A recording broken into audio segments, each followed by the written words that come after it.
Un hundimiento en la zona de San Luis, en Napo, dejó sin sustento el tubo del oleoducto transecuatoriano, mientras el OCP suspendió el bombeo. La Cancillería asegura que el Estado llegó a un acuerdo con Power China para que asuma la operación y el mantenimiento de la central Coca-Cola Sinclair y pague $400 millones. El asambleísta del correísmo Santiago Díaz fue expulsado del bloque de la Revolución Ciudadana tras una denuncia de violación. Él pidió licencia para defenderse. La industria del ensamblaje de autos perdió presencia en el mercado nacional desde 2023 y ese terreno lo ocupan los autos importados, principalmente de China. En la segunda parte de la serie, El Metro sí suma a la vida. Televistazo mostrará cómo cambió la calidad de vida de sus usuarios. 24 horas después de la intervención que realizó la policía en la Autoridad de Tránsito de Durán, sus agentes siguen dirigiendo el tráfico. Nils Olsen anunció que separaría a 40 funcionarios de la Asamblea por nepotismo. Hoy fueron desvinculados 8 empleados y otros 3 presentaron su renuncia, pero ADN no ha revelado nombres, algunos de los cuales están vinculados con ese partido. 90 agentes federales y de la Guardia Nacional con vehículos blindados, helicópteros y policía montada ejecutaron un operativo contra migrantes en un parque de Los Ángeles que tiene gran presencia hispana. No hubo detenidos.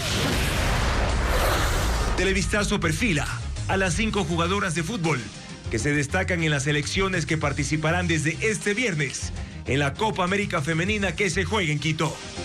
¿Qué tal, amigos? Buenas noches, bienvenidos a una nueva emisión informativa aquí en Televistazo Estelar. Entre lo más destacado de este martes, otra vez el oleoducto de crudos pesados OCP paró sus operaciones debido a un derrumbe que dejó colgada la tubería por la inestabilidad del suelo. Las autoridades se mantienen en silencio respecto a los daños en la infraestructura petrolera causados por el mal clima. Mientras tanto, el SOTE sigue inactivo. Hernán Higuera actualiza el panorama.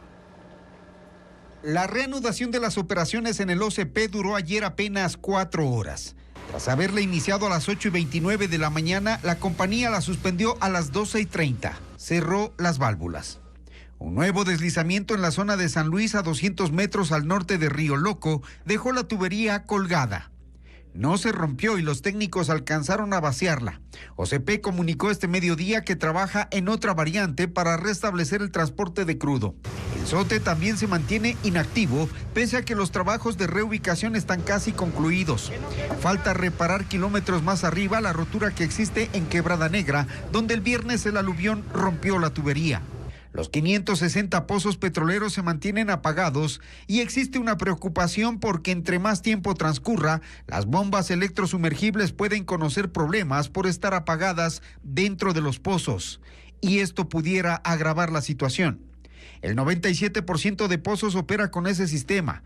Todo esto ocurre mientras el COE Nacional conformó una comisión técnica para plantear una solución definitiva al OCP, al SOTE y al poliducto para llevarlos a la montaña de enfrente donde Coca-Cola Sinclair tiene sus líneas de alta tensión y el terreno es estable.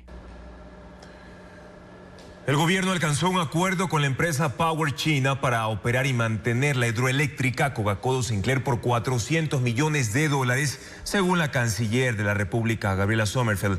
La hidroeléctrica funciona desde el año 2016, pero el Estado aún no ha recibido formalmente la obra debido a problemas de construcción y funcionamiento. Paul Romero con el informe. La empresa Power China se hará cargo de la operación y mantenimiento de la hidroeléctrica Coca-Cola Sinclair, la más grande del país, por $400 millones. Ese fue uno de los resultados de la visita oficial del presidente Daniel Noboa a China, según la canciller Gabriela Sommerfeld en declaraciones a Teleamazonas. El acuerdo, según dijo, fue firmado por las ministras de Energía Inés Manzano y de Finanzas Arija Moya para que los recursos ingresen al fisco hasta diciembre de 2026. Televistazo solicitó al Ministerio de Energía y a la Corporación Eléctrica del Ecuador, CELEC, administradora de la hidroeléctrica, detalles del acuerdo. Hasta ahora no han sido proporcionados. Power China es la empresa matriz de Sinohydro, constructora de Coca-Cola Sinclair, que mantiene un millonario litigio con el Estado por problemas en la obra civil y equipos electromecánicos desde el arranque de sus operaciones en 2016. El costo de mantenimiento de Coca-Cola Sinclair es de $80 millones anuales. 3 gobiernos no han recibido la obra por problemas de funcionamiento y constantes paralizaciones. En mayo de 2021, la SELEC presentó una demanda de arbitraje internacional ante la Corte de Cámara de Comercio Internacional en Santiago de Chile por las fisuras en los distribuidores de presión de la central hidroeléctrica por $580 millones. Las autoridades no han explicado, entre muchos interrogantes, si el acuerdo con la empresa china implica desistimiento de la demanda de arbitraje. ¿Qué pasará con el arreglo de las fisuras, el problema de la erosión del río Coca y lo que ocurrirá con la generación eléctrica? Según información de SELEC, el Estado mantiene una deuda con China por $1.800 millones por la construcción y financiamiento de las hidroeléctricas Coca-Codo Sinclair y Sopladora.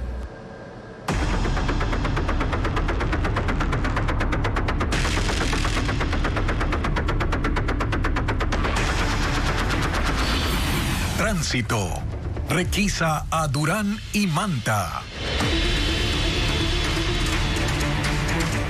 Ayer la policía asumió la competencia de tránsito en el Cantón Durán, pero agentes civiles aún controlan las calles. Los policías aseguran que están ahora en un proceso de transición, como lo explica Merlín Ochoa. Un día después del anuncio gubernamental sobre la intervención de la policía en la Autoridad de Tránsito de Durán, el despliegue de uniformados en las calles no fue el mismo. Durante un recorrido, Televistazo constató que los agentes de la ATD seguían operando en las intersecciones viales, especialmente en 20, donde los semáforos no funcionan. Es la disposición que nos han dado, seguir manteniéndonos en el punto, seguir trabajando, y de momento es lo que cumplimos. El coronel Ned Portalanza, jefe de la Subjefatura de Control de Tránsito de Durán, dice que están en una primera etapa de transición. Indicó que hoy los policías permanecerán en las zonas más peligrosas de Durán, donde existe más afluencia de comerciantes y vehículos. Están 7 patrulleros designados para cubrir la situación, además de, usted sabe, como la situación de servicio de tránsito no implica que también el policía pueda tomar procedimientos en la situación de seguridad ciudadana si ve a un delito flagrante. Pese a que ayer se anunció la suspensión de los servicios al público por 30 días, esta mañana en el centro de matriculación fueron revisados vehículos por personal civil y los usuarios hicieron otros trámites con normalidad. Posteriormente al sitio llegaron agentes, pero la atención continuó. En el caso de talento humano, en el caso de la situación de activos fijos y así sucesivamente en cada área que maneja actualmente la empresa de tránsito, el personal policial está siendo asignado para cada área para que se haga la entrega. Portalanza recalcó que se trata de un proceso administrativo, operativo y financiero que inicialmente tomará 15 días para así adquirir el control absoluto, pues también están revisando documentos y contratos.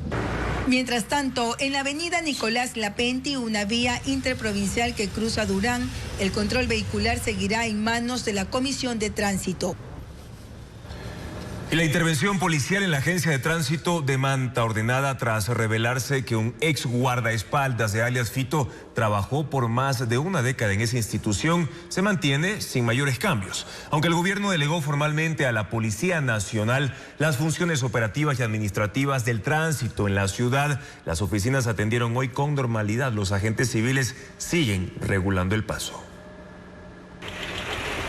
Aunque el gobierno firmó un acuerdo interministerial que faculta a la policía a asumir de forma temporal las funciones operativas y administrativas de la Agencia de Tránsito de Manta, el panorama en sus oficinas luce tan cotidiano como siempre. Las ventanillas de atención permanecen abiertas y durante la mañana usuarios llegaron a renovar matrículas o a preguntar por licencias sin encontrar filas fuera de lo común, ni carteles que anuncien suspensión de trámites. La revisión técnica vehicular también se cumple según los turnos establecidos. Por ahora, en esta dependencia no se observa la presencia policial que había anticipado el Ministerio del Interior como parte de la intervención. Afuera, en un recorrido por algunas de las calles más transitadas, se evidencia que son los mismos agentes civiles de tránsito quienes continúan dirigiendo la movilidad. Están en la vía Puerto-Aeropuerto, en la avenida Malecón, junto al Mall del Pacífico, en la avenida 2 y en las esquinas cercanas al municipio de Manta, donde los trabajos de arreglo vial han intensificado el tráfico. En la zona bancaria había un grupo de policías que recorría el sector en motocicletas, sin vincularse al control del tránsito. Hasta ahora ni la alcaldesa de Manta ni los jefes policiales se han pronunciado sobre el avance de la intervención en la Agencia de Tránsito, una institución que quedó bajo la lupa tras confirmarse que un guardaespaldas de alias Fito trabajó allí durante más de 13 años. Las estaciones del Cuerpo de Bomberos de Durán están operativas luego del allanamiento de la policía a esa institución. Sin embargo, mediante un comunicado se informó que el área administrativa va a trabajar en modalidad telemática porque la entidad está en un proceso de transición. Estefanía Arias recorrió hoy las instalaciones bomberiles de ese cantón. 4 policías se resguardan la estación principal del Cuerpo de Bomberos de Durán desde esta mañana, luego de que la institución fue intervenida ayer por el gobierno. Las oficinas administrativas están cerradas, el paso al público y prensa está prohibido. Dentro, 8 bomberos estaban de turno para atender cualquier emergencia. Un equipo de Televistazo recorrió 4 estaciones de este cantón y el panorama era similar. Este noticiero conoció que un nuevo comandante ya fue posesionado. Fuera de cámara, personal de esta institución aseguró que operan con los turnos regulares, pero desconocen quién es su nuevo jefe. Tampoco el municipio de Durán ni el personal de comunicación de bomberos da información al respecto. Por medio de sus redes sociales, el Cuerpo de Bomberos de Durán publicó un comunicado en el que señala que la institución se encuentra en un proceso de transición y que durante ese periodo el personal técnico y administrativo trabajará en modalidad telemática, incluyendo a los inspectores sin afectar el resto de los servicios. Pero no se especificó por cuánto tiempo. Y la intensa ola de calor que azota a Europa y Asia alimenta voraces incendios forestales en la costa del mar Mediterráneo. Al menos 5 países luchan contra poderosos focos que ponen en peligro zonas residenciales. Merlis González con las imágenes. En el noreste de España, los bomberos luchan contra un incendio que en solo 24 horas ya ha consumido 8.000 hectáreas de vegetación. Ocurre en el Parque Natural Los Puertos de la provincia de Tarragona. Ahí las ráfagas de hasta 90 kilómetros por hora avivan y empujan las llamas. Autoridades ordenaron la evacuación de casas en las zonas más cercanas al fuego y que 20.000 personas en 5 municipios se encierren en sus viviendas para no ser afectadas por el humo. La unidad militar de emergencia se sumó a las labores y apoyan con aviones cisterna. En el sur de Francia están en una situación similar. Un incendio forestal en Marsella tiene a más de 700 bomberos intentando apagarlo. Ha consumido 700 hectáreas, pero su proximidad a zonas residenciales ha desatado el caos. Hay cierres viales, paralización del sistema de trenes y vuelos cancelados. Hasta el momento se reportan 10 heridos, 9 de ellos bomberos. Otros países de la costa oriental del Mediterráneo también batallan contra peligrosos focos, como en Grecia, Turquía y el más grande en Siria. Ahí las llamas tienen 6 días causando estragos en la región montañosa de Latakia, destruyendo 14.000 hectáreas de zonas de cultivo y bosques. Las condiciones del terreno con grandes pendientes han dificultado la labor de los bomberos, pero el riesgo aumenta porque hay muchas minas terrestres sin detonar, pues era una zona de conflicto.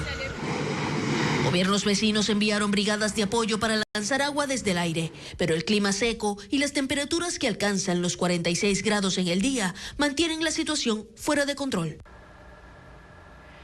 Y en Los Ángeles continúa la tensión por la presencia de la Guardia Nacional en acciones contra inmigrantes. Agentes federales y militares intentaron ejecutar un operativo en una zona de mayoría hispana y con pandillas.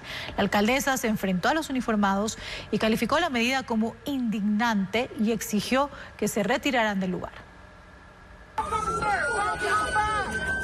90 agentes federales, miembros de la Guardia Fronteriza y de la Guardia Nacional de California, llegaron al Parque MacArthur, ubicado en el barrio Westlake de Los Ángeles. Un sitio con gran presencia hispana, pero además de miembros de la peligrosa banda Mara Salvatrucha. Los agentes con vehículos blindados, un helicóptero y una brigada de la policía montada intervinieron para intentar una redada. Los Ángeles es una ciudad santuario que protege a los inmigrantes, por lo que los uniformados tuvieron que enfrentar el reclamo de varios ciudadanos que decían que esa no es una zona de guerra. Luego fueron abordados por la alcaldesa Karen Bass, que habló por teléfono con el jefe del centro de la patrulla fronteriza y exigió el retiro de los uniformados. No deben estar aquí y deben irse de inmediato, dijo. It's a political agenda Luego, en una rueda de prensa, declaró que, en su opinión, el operativo responde a una agenda política del gobierno para incitar el miedo y el terror. Pero Greg Bovino, jefe de la patrulla fronteriza, dijo que él no trabaja para la alcaldesa y que ella debe aceptar que esta es la nueva realidad. En redes sociales, usuarios denuncian que el parque está lleno de criminales que venden drogas, así como identificaciones y números de seguro social falsos para que las personas indocumentadas puedan conseguir trabajo. Pero esta vez se fueron del sitio sin arrestar a nadie. El informe del primer semestre de la Cámara de la Industria Automotriz revela una caída en la venta de vehículos hechos en Ecuador. Esta disminución se debe principalmente al cierre de la planta ensambladora de Chevrolet. Ariana Bermeo precisa que ahora el mercado local es captado por autos fabricados en China. Veamos. La industria nacional pierde participación en el mercado automotriz. De los 54.780 vehículos nuevos que se vendieron en el primer semestre del 2025, solo 6.850 fueron ensamblados en Ecuador, el 12.5% frente al 87% que se importa. Es la consecuencia principalmente del cierre de la planta de General Motors en septiembre del año pasado y que representaba el 51% del ensamblaje nacional. Es una de las conclusiones del informe semestral de la Cámara de la Industria Automotriz, que detalla que en el 2023 se vendieron 10.500 vehículos hechos en Ecuador. En el 2024 fueron 8.450 y en el 2025 6.850. La caída de ese sector se traduce en la pérdida de 3.000 plazas de trabajo en los últimos 2 años. 1.500 relacionados con el cierre de la ensambladora de General Motors y la disminución de la producción de empresas de autopartes que le vendían directamente. Incluso 2 cerraron. Hay otros 1.500 empleos que están en la cuerda floja. ¿Por qué? Porque perdieron el 50% de su producción. Entonces, hoy por hoy están proveyendo, sí, así auto, sí, hay mesa, pero a pesar de los esfuerzos que están haciendo las empresas por incrementar sus volúmenes, todavía no llegan a suplir el volumen de mercado que dejó la planta de Ómnibus BB. Los vehículos chinos reemplazan a los ecuatorianos. En el primer semestre del 2024 se vendieron 21.400, mientras que en el 2025 fueron 25.260. Hoy por hoy ya el 45% de las importaciones de vehículos son vehículos provenientes de la China. Las 2 ensambladoras que operan en el país, Ciauto y Aimesa, tienen previsto invertir $90 millones durante este año para incrementar su producción y cubrir al menos el 25% de la producción que tenía General Motors.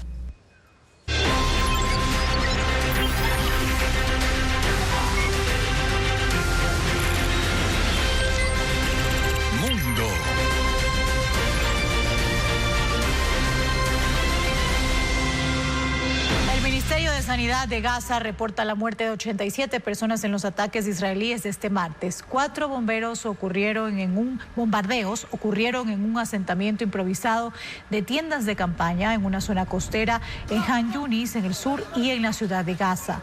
Hay también decenas de heridos. La situación se mantiene crítica y, si bien las delegaciones de Israel y del grupo Hamas participan de conversaciones indirectas para un alto al fuego, desde Qatar, donde se realizan las reuniones, aseguran que no es posible decir cuándo se anunciará un acuerdo.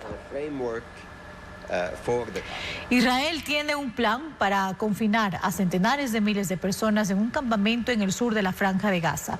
El ministro de Defensa asegura que ha dado instrucciones al ejército para que alisten el traslado de unas 600.000 personas en una primera etapa y eventualmente a toda la población. El plan apunta a ejercer el control total sobre los gazatíes y luego de hacerlos pasar por un proceso de seguridad para garantizar que no sean miembros del grupo Hamas, confinarlos en el extremo sur de la Franja de Gaza. Ahí está localizada la ciudad de Rafah, en la frontera con Egipto. Los cruces de la zona, el borde costero y el límite oriental están controlados por Israel. La prensa israelí y medios extranjeros recogen declaraciones del ministro de Defensa, Israel Katz, sobre el traslado inicial de 600.000 personas. El gobierno de Benjamín Netanyahu denomina al lugar como ciudad humanitaria, pero quienes sean trasladados no podrán salir. De ahí los temores de que esto se convierta en una reubicación forzosa y una eventual expulsión de territorio palestino si los 2.100.000 gazatíes fueran encerrados en el sur.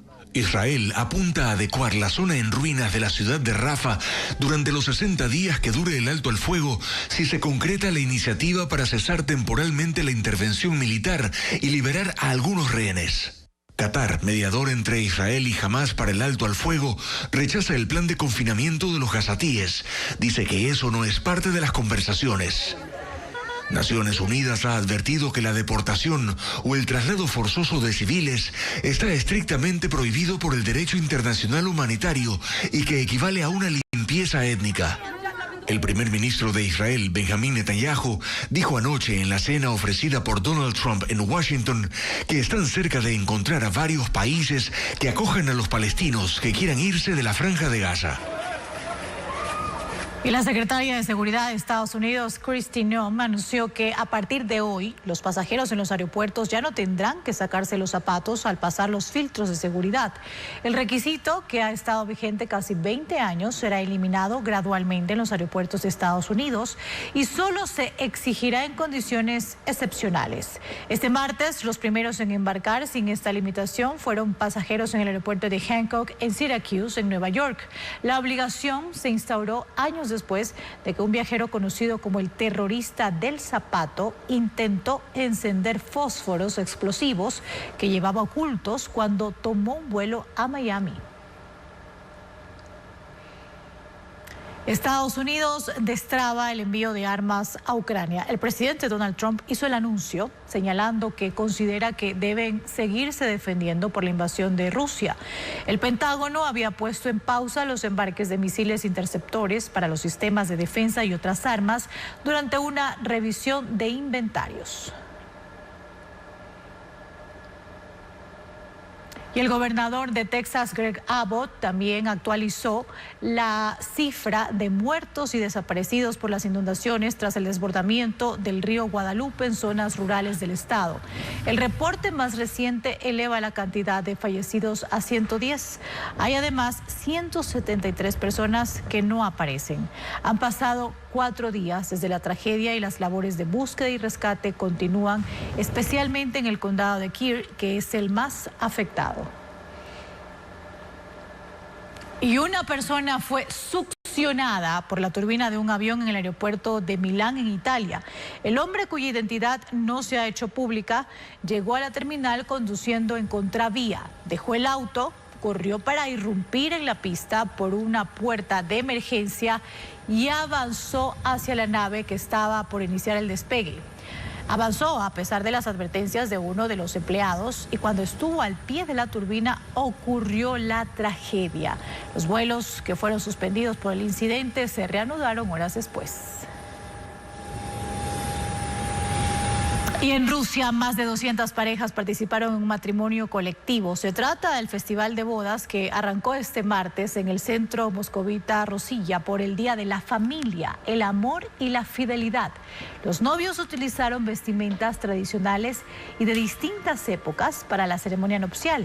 El lema del evento es Rusia, conectado corazones, e incluye conciertos, exposiciones y actividades culturales.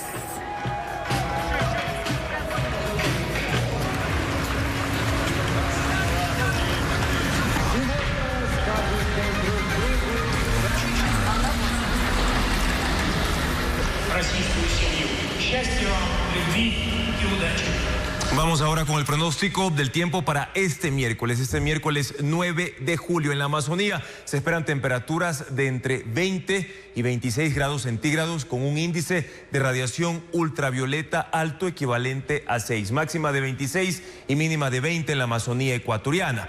En la sierra las temperaturas van a variar entre 6 y 18 grados centígrados, mientras que la radiación UV alcanzará también un nivel alto, es decir, de 7, máxima de 18, mínima de 6 en la región interandina. Y en la costa las mínimas serán de 22 y las máximas de 29 grados, bastante calor. Y se pronostica un índice de radiación ultravioleta de un nivel muy alto, es decir, equivalente a 8. Esta información proporcionada por el Instituto de Meteorología e Hidrología, el INAMI.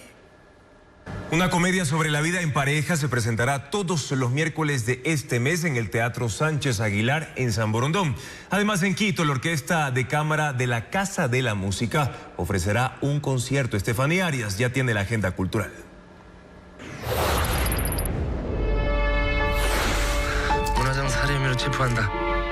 Una madre soltera debe lidiar con un hijo de 27 años bastante inmaduro, y todo se volverá más complicado cuando es acusado de la muerte de una joven. Mother, una de las 3 películas que forman parte del ciclo de cine coreano que comenzará este viernes en el Museo Antropológico y de Arte Contemporáneo MAC en Guayaquil. Las funciones gratuitas serán todos los viernes de julio a las 19 horas.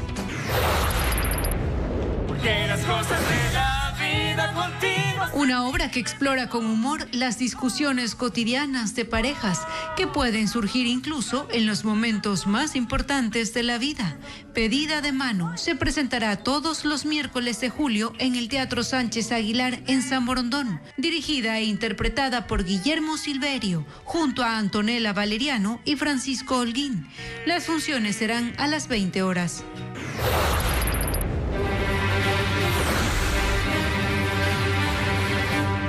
Una experiencia sonora que reúne 2 obras maestras, Vivaldi y Piazzolla, Las 8 estaciones, se presentará en el Teatro Scala en Quito. La Orquesta de Cámara de la Casa de la Música, bajo la dirección de Luis Castro, interpretará el repertorio.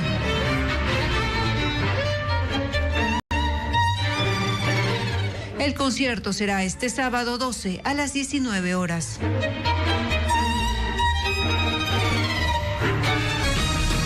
8 funcionarios de la Asamblea Nacional y otros 3 empleados renunciaron por vínculos familiares con asambleístas. Esto ocurre luego de que el presidente legislativo pidió la renuncia de 40 servidores públicos que tienen parentesco familiar entre sí.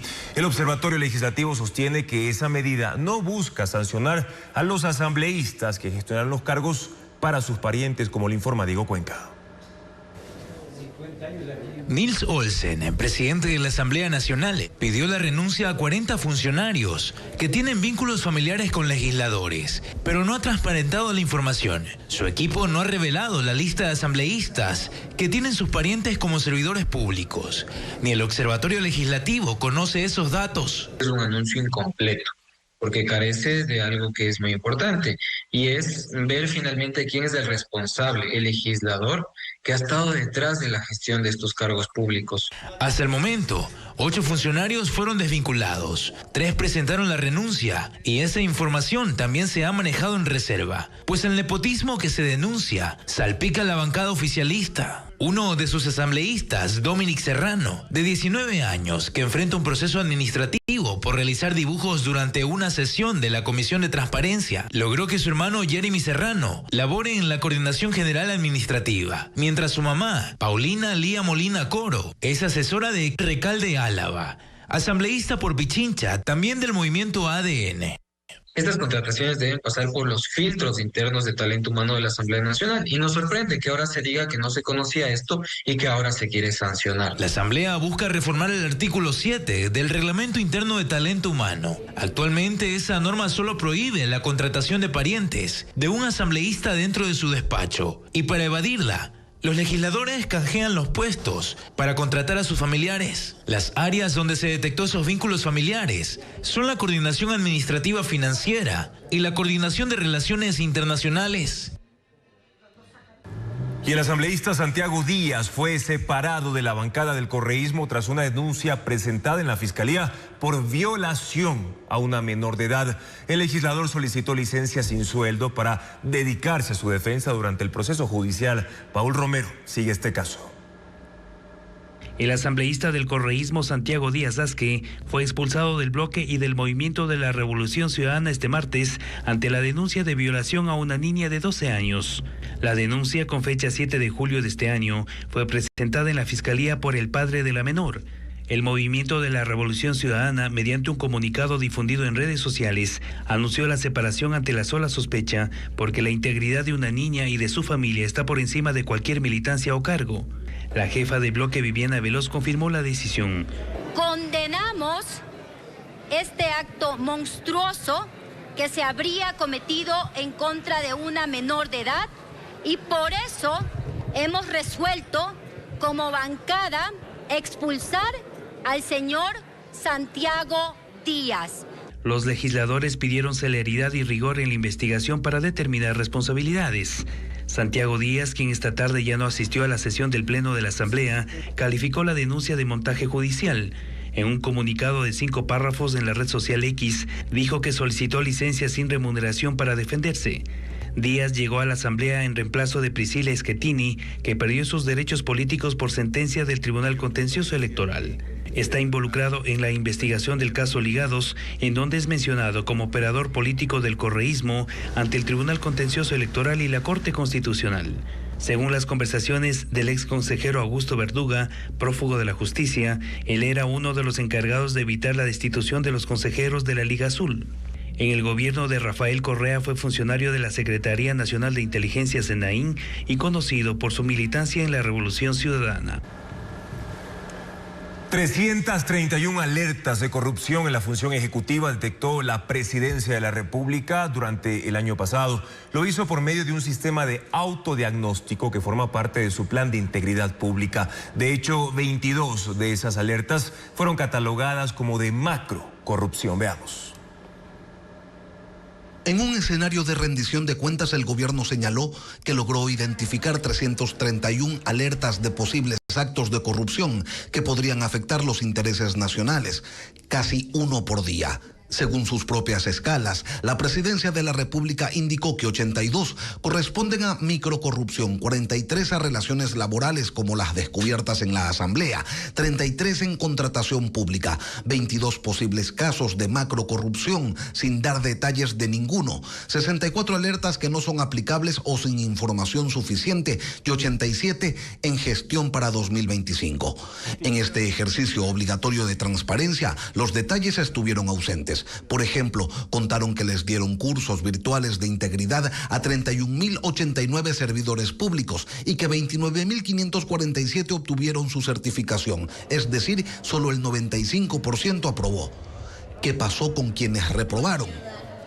Eso es un misterio. Se dijo que se identificaron, aunque suene contradictorio, 4 riesgos de corrupción en la Secretaría General de Integridad Pública, 5 más en el Ministerio de Inclusión Económica, 5 en el Servicio de Compras Públicas, donde el año pasado se movieron 7.996 millones de dólares, y 4 en la Corporación Eléctrica del Ecuador. Ante ello, contaron que dispusieron acciones de mitigación que son de aplicación obligatoria para las entidades, que hicieron las denuncias ante las autoridades correspondientes. Todo esto en el contexto del reconocimiento escrito que hizo el gobierno al presentar la ley de integridad de que las pérdidas nacionales por corrupción oscilan entre los 1.000 y 3.000 millones de dólares por año. Con los cambios hechos en el informe para el segundo debate de la ley urgente de áreas protegidas, el oficialismo se garantiza los votos para poder aprobarla. Francisco Garcés informa que ADN aceptó los pedidos de otras bancadas para modificar algunos aspectos de esa propuesta gubernamental. ADN cuenta en el Pleno de la Asamblea con los votos para aprobar la ley urgente de áreas protegidas. Los cambios hechos en el informe para segundo debate convencen a los bloques de los que depende. Cuenta con 6 asambleístas de Pachacuti que exigieron, entre otras cosas, que se garantice la consulta previa a las comunidades en caso de que se emprenda cualquier proyecto que pueda afectar esas áreas.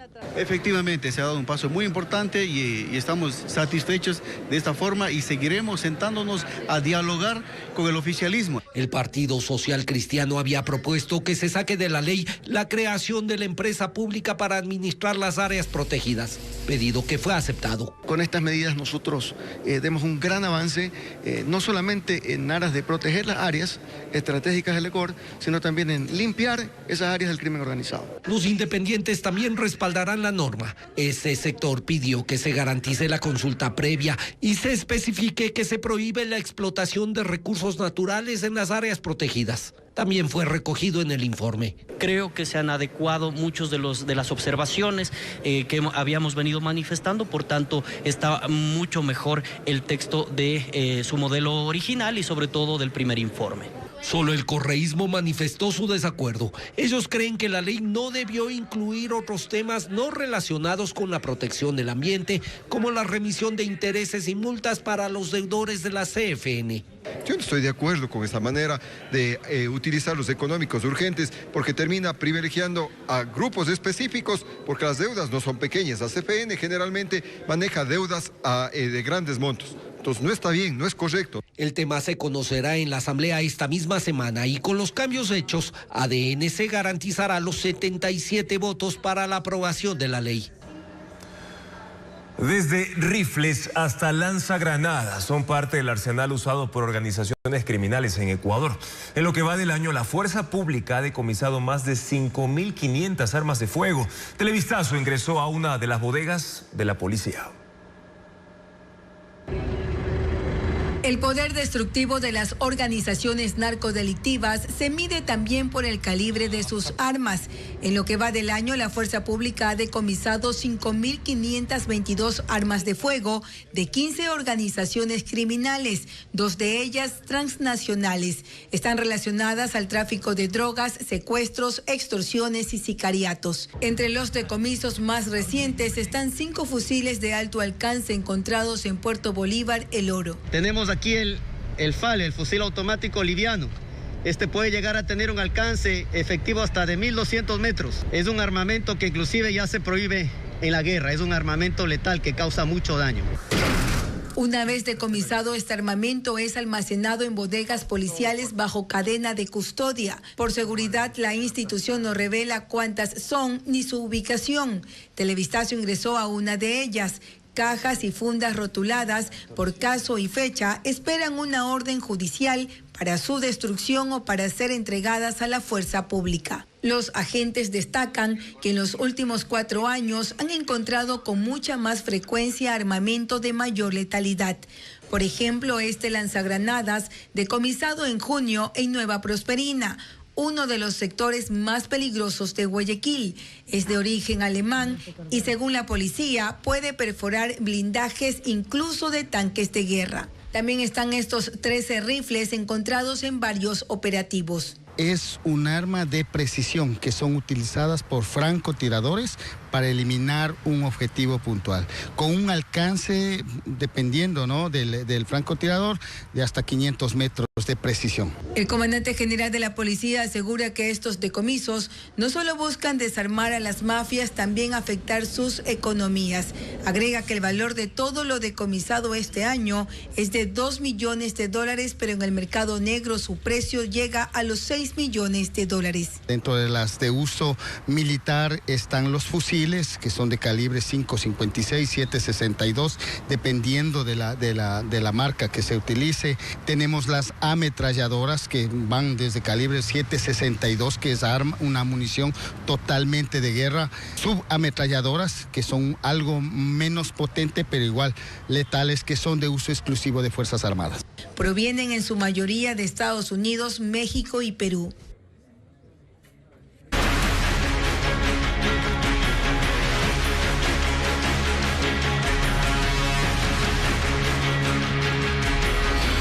Deslaves. Se cuentan los daños.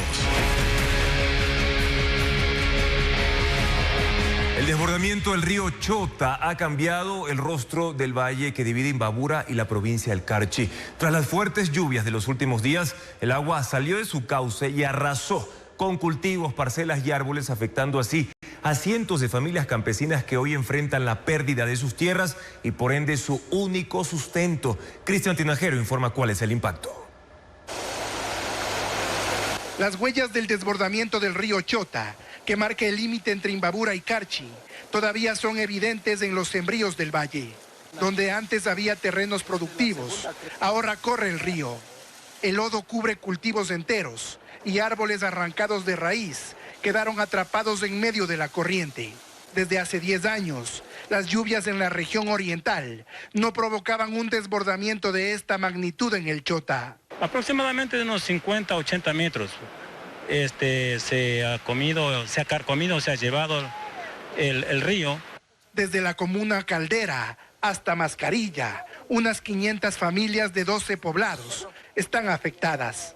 Una de las zonas más golpeadas es Juncal Chalhuayacu, donde 42 agricultores vieron cómo el agua se llevó sus tierras. Ahorita me llevó unas 500 plantas, el otro día ya me llevó 1000 plantas. El desbordamiento del río Chota afectó aproximadamente 1000 hectáreas en toda su cuenca, que tiene una extensión de 40 kilómetros.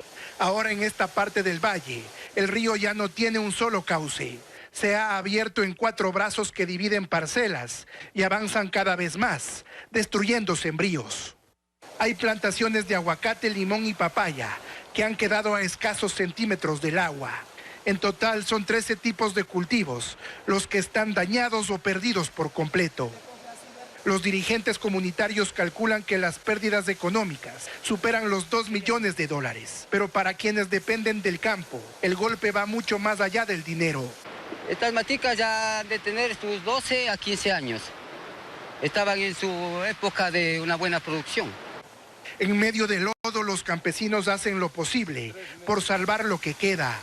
Colocan rocas, ramas, sacos con tierra e incluso amarran los árboles para intentar frenar el avance del agua.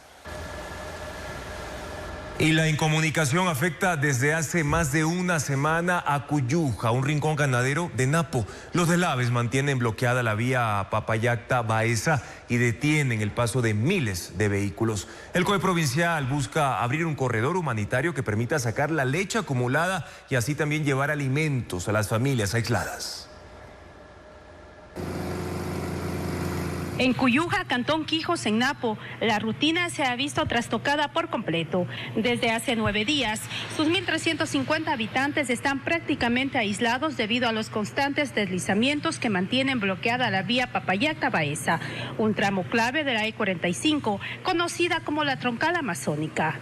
4 puntos críticos permanecen obstruidos por palos, piedras y lodo, interrumpiendo el paso de los 3.000 vehículos que por aquí cruzaban a diario y obligando a los pobladores a replantear su forma de subsistir.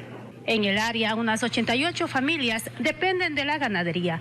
Cada día producen cerca de 5.000 litros de leche, pero con la carretera cerrada, el producto no puede salir hacia los centros de distribución ni mercados.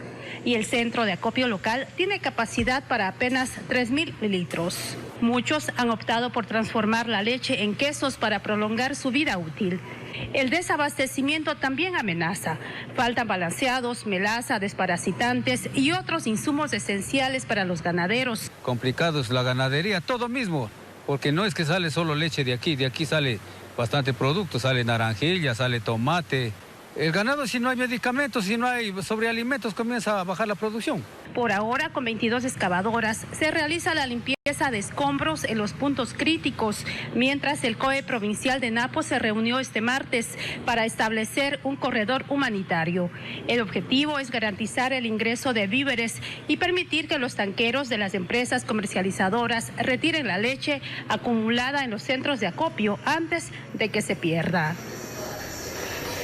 En la última semana, la producción petrolera ecuatoriana ha registrado una caída abrupta debido a daños en los oleoductos de transporte que no se logran superar. La capacidad de almacenamiento está saturada, lo que obliga a OSP y Petroecuador a apagar progresivamente los pozos petroleros. Expertos incluso alertan sobre un inminente apagón petrolero. Veamos.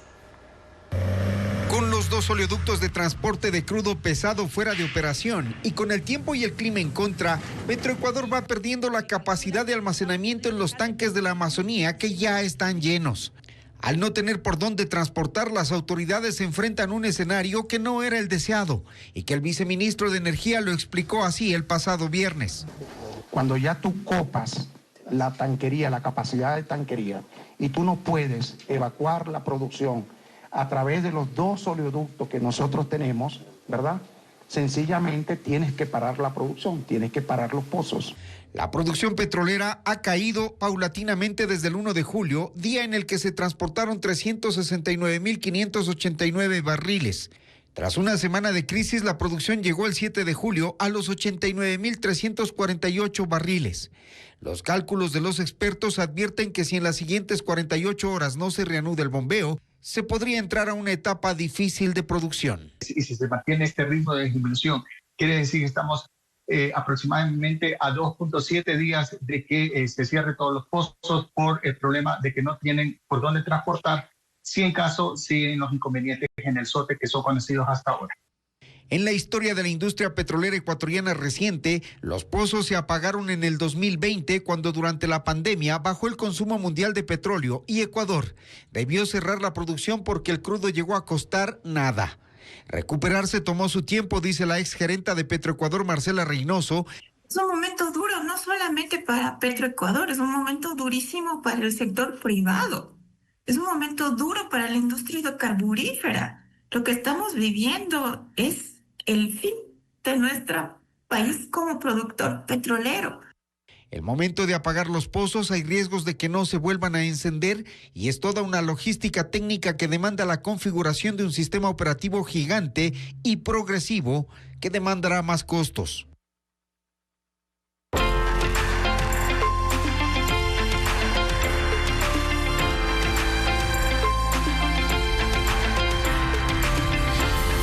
Metro, sí suma a la vida.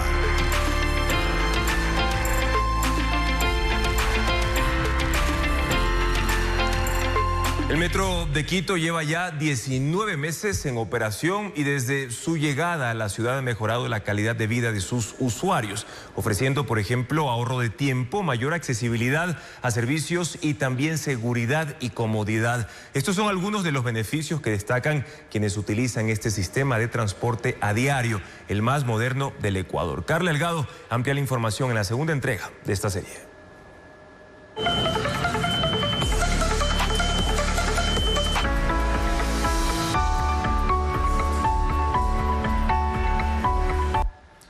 Mañana en la tercera entrega del especial El Metro sí suma a la vida Televisazo va a mostrar el impacto ambiental que en un año y medio ha evitado la emisión de 65.500 toneladas de dióxido de carbono en la capital.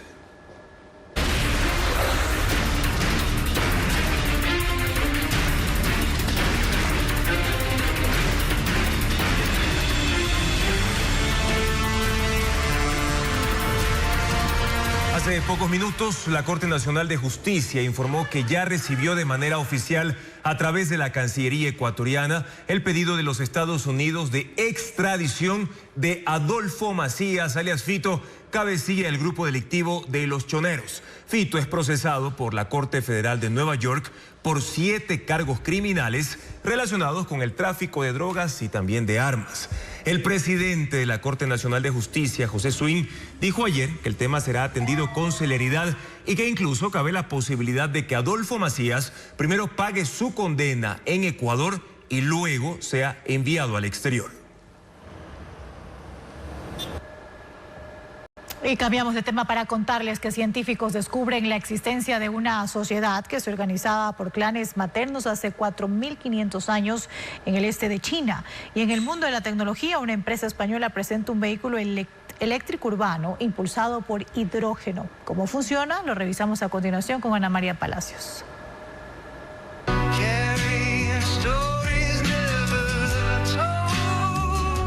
La banda de rock de Velvet Sundown, creada con inteligencia artificial, alcanzó 1 millón de oyentes mensuales en Spotify a 2 semanas de su creación.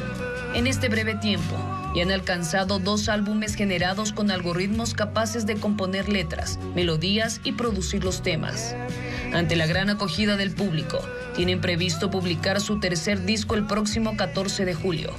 Este éxito demuestra el creciente interés por la música generada con inteligencia artificial y abre un debate sobre el futuro de la creatividad en la industria musical.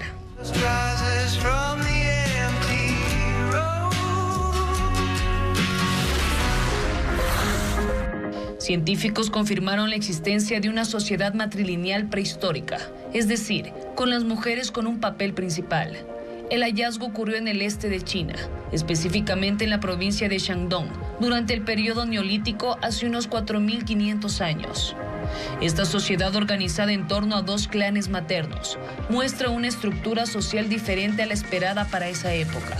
Los científicos se basaron en el análisis de ADN antiguo de más de 60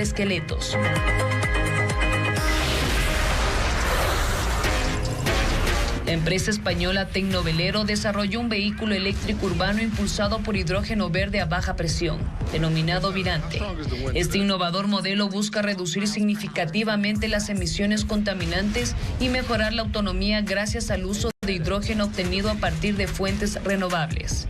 La compañía tiene previsto comenzar la fabricación y comercialización a gran escala en Corea del Sur y China en 2026. ¿Cuál es el límite del uso de la inteligencia artificial en las aulas universitarias? Ecuador apenas comienza a normar estas herramientas digitales. En un seminario internacional se abordaron los desafíos en educación. Diego Puente puntualiza los temas que se trataron.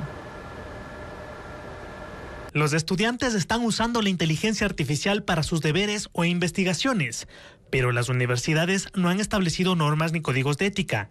Y este fue uno de los temas centrales del seminario que sobre inteligencia artificial realizaron la Universidad Internacional de La Rioja, UNIR, y la Universidad de las Fuerzas Armadas, ESPE, en Quito. Se sabe que apenas un 10% de universidades ha incorporado protocolos en los últimos 2 años, según la Secretaría de Educación Superior.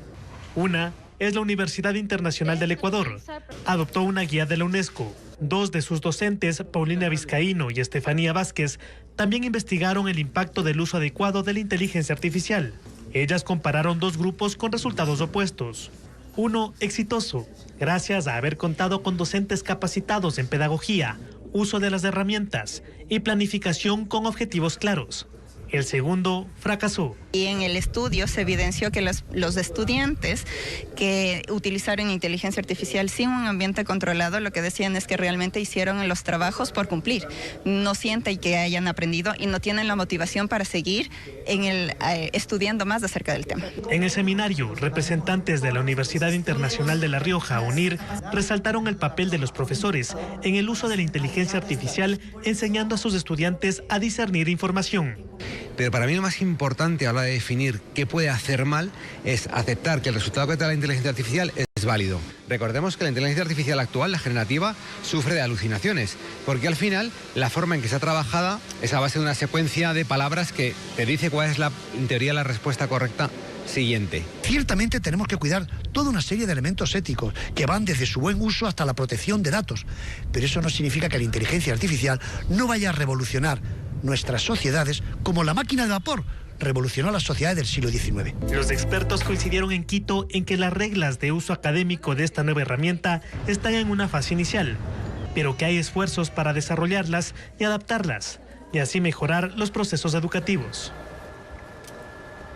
Y este martes, en las novedades del entretenimiento, la banda británica Oasis volvió a los escenarios tras 16 años de ausencia. Además, les contamos que Chayanne regresa a Ecuador con su gira Bailemos Otra Vez Tour. Pero, ¿cuándo serán los conciertos? Ana María Palacios a continuación con la respuesta.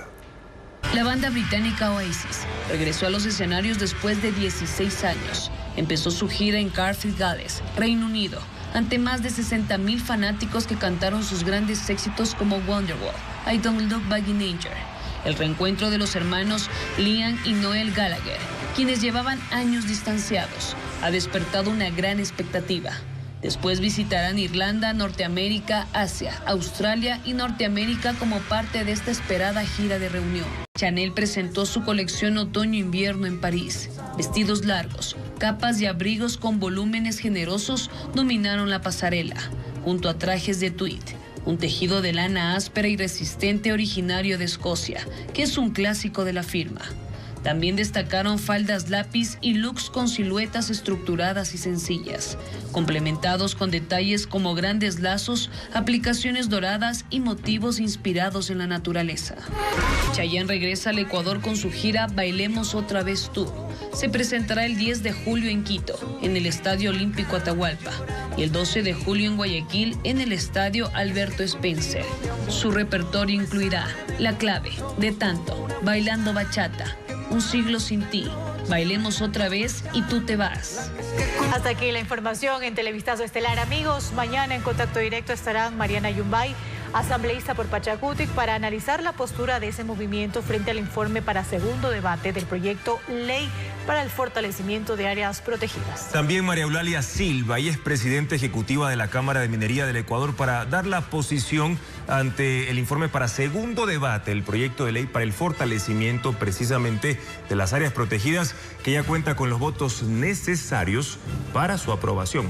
Los esperamos, amigos, en la primera emisión de Televistazo a las 5:55 de la mañana, también en vivo por ecuavisa.com y Ecuavisa Play. Buenas noches.